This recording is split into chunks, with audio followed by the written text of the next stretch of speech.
Welcome with class 9. We are going to start chapter 14, Natural Resources. Our planet Earth is the only one on which life exists. Life on Earth is dependent on many factors. Most life forms we know need an ambient temperature, water and food. The resources available on the Earth and the energy from the sun are necessary to meet the basic requirement of all life forms on the Earth. हमारे solar system में जितने भी planets हैं उनमें अर्थ सिर्फ एक ऐसा planet है जो लाइफ को सपोर्ट करता है। क्यों? यहाँ पे ऑप्टिमम टेम्परेचर पाया जाता है, वाटर पाया जाता है और फूड अवेलेबल होता है। ये सभी रिसोर्सेज रेस्पॉन्सिबल होती हैं सर्वाइवल के लिए, और प्लस सन की एनर्जी, ये सब मिलकर जो लिविंग ऑर्गेनिज्म होते हैं उनकी बेसिक रिक्वायरमेंट को पूरा करती हैं। So what are this resources on the earth? ये रिसोर्सेज लैंड, वाटर और एयर। जो आउटर मोस्ट क्रस्ट होता है अर्थ का उसको हम लिथोस्फीयर कहते हैं, और हम जानते हैं जो वाटर होता है अर्थ के 75% सरफेस को कवर करके रखता है, और इसके अलावा ये अंडरग्राउंड फॉर्म में भी प्रेजेंट होता है। ये सब हाइड्रोस्फीयर बनाता है।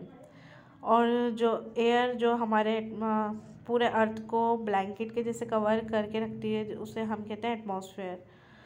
तो यहाँ जहाँ ये तीनों होंगे, लिथोस्फीयर, हाइड्रोस्फीयर और एटमॉस्फेयर, वहाँ लाइफ एग्जिस्ट करेगी। This supporting zone of earth where the atmosphere, hydrosphere and lithosphere interact and make life possible is known as biosphere.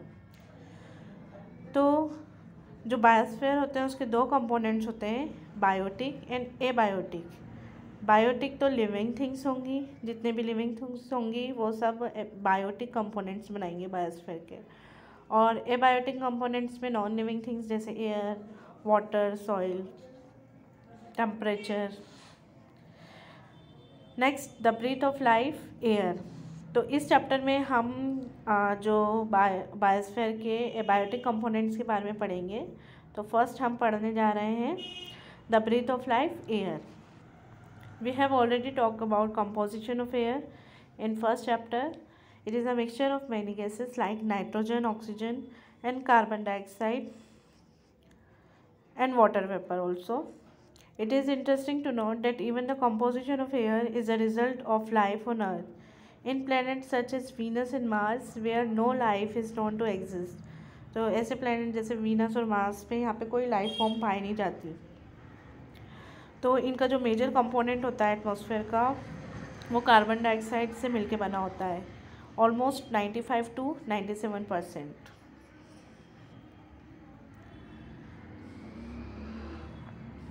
Eukaryotic cells and many prokaryotic cells, यहाँ आपने इनके बीच में difference chapter 5 में अच्छे से पढ़ा है। Need oxygen to break down glucose molecules and get energy for their activities. This result in the production of carbon dioxide. Another process which result in the consumption of oxygen and the concomitant production of carbon dioxide is combustion. तो देखिए carbon dioxide इन दो process से तो बनी रही है, और इसके अलावा जो ह्यूमन एक्टिविटीज़ होती हैं जैसे बर्निंग ऑफ फॉसिल फ्यूल है ना, और फॉरेस्ट फायर नेचुरल भी होती है और ह्यूमंस की वजह से भी होती है। Despite this the percentage of carbon dioxide in our atmosphere, तो जो आप देख रहे हैं कार्बन डाइऑक्साइड कंटिन्यूसली एडअप हो रही है हमारे एटमॉस्फेयर में, फिर भी जो इसका फ्रैक्शन होता है बहुत कम फ्रैक्शन में ये हमारे एटमॉस्फेयर के अंदर प्रेजेंट होती है। तो क्यों ये जो कार्बन डाइऑक्साइड होती है दो तरीके से ही फिक्स होती है। पहला है green plants convert carbon dioxide into glucose in the presence of sunlight, जो कि फोटोसिंथेसिस के प्रोसेस में होता है। और दूसरा है मैनी मरीन एनिमल्स, जो सी में पाए जाते हैं एनिमल्स, वो कार्बोनेट्स यूज़ करते हैं जो कि वाटर के अंदर डिज़ोल्व होते हैं और उनसे अपनी शेल्स बनाते हैं। The role of the atmosphere in climate control, तो एटमॉस्फेयर के क्या रोल है क्लाइमेट को कंट्रोल करने के लिए। We have talk of the atmosphere covering the earth like a blanket, ये हम जानते हैं। We know that air is a bad conductor of heat. The atmosphere keep the average temperature of the earth fairly steady during the day. तो ये जो temperature होता है day time में ये एटमॉस्फेयर क्या उसको स्टीडी बनाए रखता है। क्योंकि सनलाइट होती है दिन में, तो अगर एटमॉस्फेयर नहीं होता तो एकदम से सन की वजह से क्या होता, टेम्परेचर बढ़ जाता। And even during the course of the whole year, ये पूरे साल भर भी टेम्परेचर को स्टीडी रखता है। The atmosphere prevents the sudden increase in temperature during the day light hours and during night it slows down the escape of heat into outer space. और जो नाइट के टाइम पे क्या करता है, जो पूरी जो हीट आ गई है एटमॉस्फेयर के अंदर, उसको एस्केप होने से बचाता है। Think of the moon. Moon के अंदर, मून के ऊपर कोई एटमॉस्फेयर नहीं होता, हालांकि डिस्टेंस दोनों का सेम है सन से, अर्थ का भी और मून का भी। तो जो मून का सरफेस होता है उस पर कोई एटमॉस्फेयर नहीं पाया जाता है, तो इसी वजह से उसका जो टेम्परेचर होता है -190 डिग्री सेल्सियस से 110 डिग्री सेल्सियस तक पाया जाता है। ये कुछ एक्टिविटी आपके लिए है। Measure the temperature of the following. Take a beaker full of water, a beaker full of soil या sand, and a closed bottle containing a thermometer.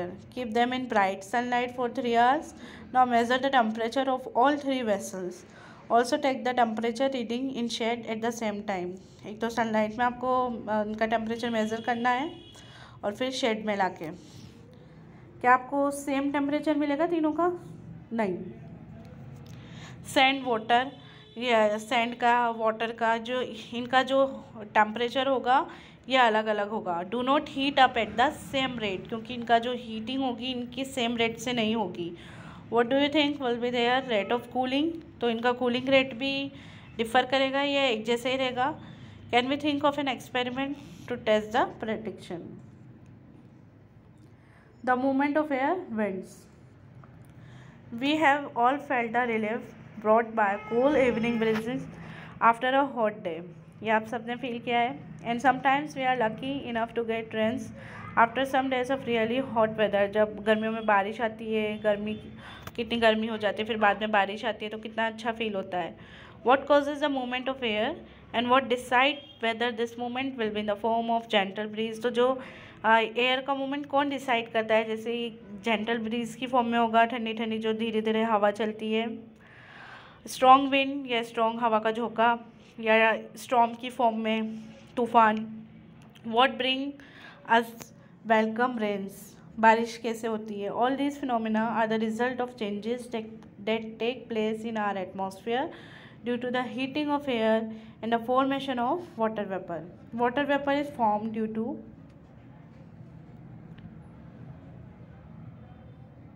the heating of water bodies and the activities of living organism. ये आप जानते हैं. The atmosphere can be heated from below by the radiation that is reflected back or re-radiated by the land or water bodies. On being heated, convection currents are set up in the air. In order to gain some understanding of the nature convection currents, let us perform the following activities. Place a candle in a beaker और इन wide mouthed बोतल, या तो beaker में या कोई ऐसी बोतल में जिसका थोड़ा माउथ बड़ा हो, उसमें आप रख सकते हैं कैंडल को इस तरीके से, और उसके पास इंसेंस स्टिक जलाकर लेकर जाएंगे, अगरबत्ती को जलाकर लेकर जाएंगे। तो आप कुछ ऑब्जर्वेशन नोट करेंगे। Which way does the smoke flow when the incense stick is kept near the edge of the mouth. जब उसको माउथ की तरफ रखेंगे, माउथ के किनारे पे, तो जो स्मोक होगा उसके डायरेक्शन को आप नोट करेंगे कि इस डायरेक्शन में वो किस तरीके से वो फ्लो कर रहा है। Second one, which way does the smoke flow when the incense stick is kept a little above the candle. तो आप जब उसको कैंडल के ऊपर रखेंगे तो वो किस तरीके से फ्लो करेगा। Third one is which way does the smoke flow when the incense stick is kept in other regions. दूसरे रीजन्स में रखेंगे तो वो किस तरीके से फ्लो करेगा। इस एक्टिविटी में आपको एयर करेंट्स दिखाए हैं, being caused by uneven heating of air. इधर भी अनइवन हीटिंग होगी, माउथ पे अलग होगा जो एयर, वार्म और कूल एयर जो कहते हैं। जब patterns revealed by the smoke show us the direction in which hot and cold airs move. तो जो स्मोक होगी उसके जो फ्लो करेगी स्मोक, तो उससे हमें पता चल जाएगा हॉट एंड कोल्ड एयर में किस तरीके से वो मूव करेगी। In a similar manner, when air is heated by radiation from the heated land or water, it rises. But since land gets heated faster than water, the air over land would also be heated faster than the air over water bodies. So if we look at the situation in coastal regions, मतलब जो समंदर के पास होते हैं ऐसे regions, during the day the air above the land gets heated faster and start rising, and this air rises a region of low pressure. low pressure का region बनता है.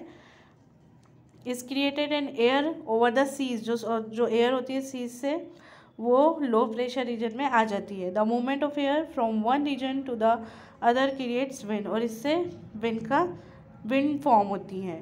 During the day the direction of the wind would be from the sea to the land.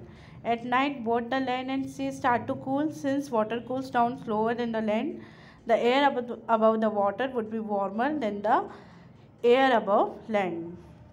All the movements of air resulting in diverse atmospheric phenomena are caused by the uneven heating of the atmosphere in different regions of the earth. But various other factors also influence this. The rotation of the earth का rotation भी इसके लिए responsible होता है. Presence of mountain ranges, जो mountain ranges होती है वो कभी कभी का path जो होता है उसको अलग कर देती है, उसको decide करती है wind के path को. We will not go in to this factor in detail. इस चैप्टर में हम इसको डिटेल से नहीं पढ़ेंगे, अभी हम इतना ही पढ़ेंगे. लेकिन आपने ये सुना होगा presence of Himalayas in the flow of a wind blowing from Allahabad towards the north.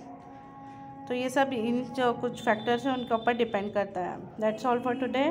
Thank you.